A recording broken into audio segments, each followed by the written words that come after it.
Hi everyone, I hope you're still enjoying the games and enjoying a little bit the videos that I'm making for you. Today I want to talk about something that I find really special and it's really close to my heart, which is the Olympic refugee team. And to do that, I have again a little bit of a cheat sheet because I wanted to give you some context. So in the United Nations General Assembly in October 2015, the world was actually confronted with the global refugee crisis, which, by the way, is still ongoing, we would say. And therefore, Thomas Bach, which was already by then the president of the IOC, the International Olympic Committee, he announced the creation of this Olympic refugee team, which would be a first of its kind. Was the first time that such type of athletes would come to the games, right? Because of their, let's say, living status, they wouldn't be representing their own national Olympic committees, which, by the way, is a topic that I spoke already about in this channel. So if you don't know a lot of about national Olympic committees, go check out my other videos. But that is all just to say that after that, this was a pretty exciting announcement. And after that, 10 months after that, in fact, we had the Rio 2016 games, and that's when the athletes played. We had 6 athletes. I actually have their names, which I will need to read because I don't know them all by heart.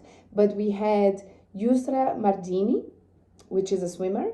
We had a judoka, Popol Misenga, and we had runners. We had Angelina Nadai Lohailit, James Nyang Chinjenik, Paulo Amonto Locoro, and Rose Natiki Lincolnian.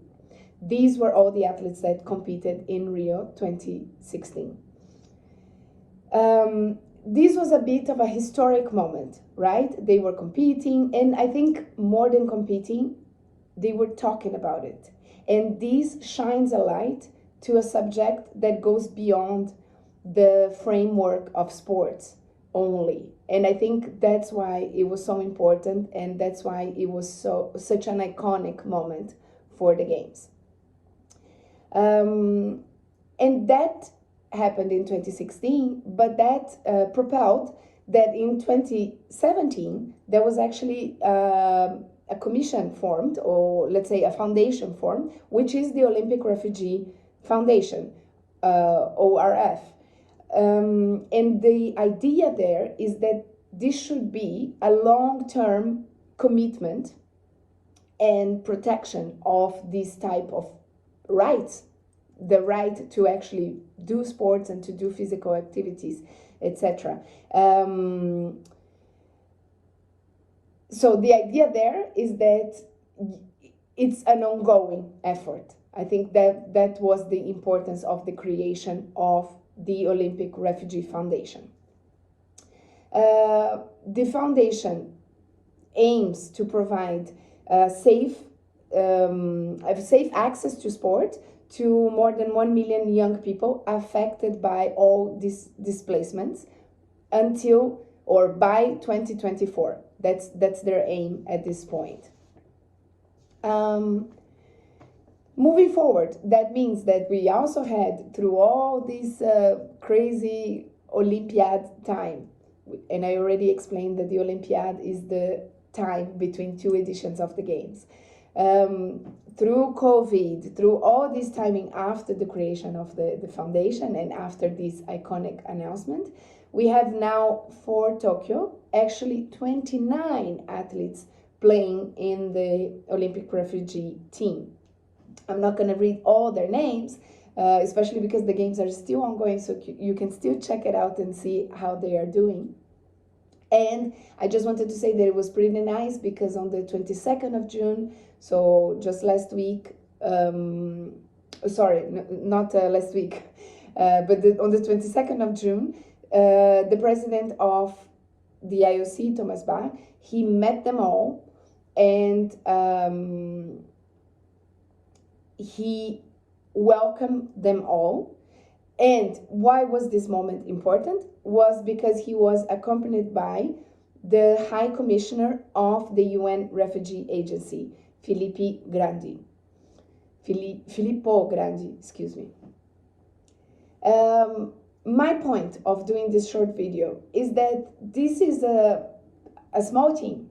29 athletes is a somewhat small team for the games, but the importance that they have is immense, because it's really part of the efforts that the IOC make of showing this is not only about the competition. This is about human lives, multicultural lives, multi-background lives coming together, which is one of the messages of the games.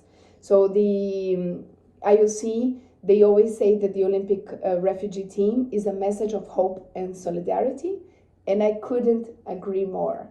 So I wanted to make this video, so hopefully you also feel inspired to not only go check it out, information about the refugees, but also support these amazing athletes. I hope you enjoyed that, and keep liking the videos, keep sending me feedbacks and comments, and I'll see you next time. Oh, and I want to do a little addendum to this video. I forgot to say that one of the representatives of the refugee team was also one of the Olympic flag carriers at the opening. And that's also a pretty big deal. His name was Cyril Fagat Tashret. He's 27 and he is competing in weightlifting. So I'm sorry about this, but this is also super important. If you're still curious about the opening of the games, in fact, the opening ceremony, this is a little bit of what kicked off all the videos. So go back in my channel and you will see I talk 40 minutes about the opening ceremony. So if you're curious about the opening, also go check out that video. Thank you again. See you next time.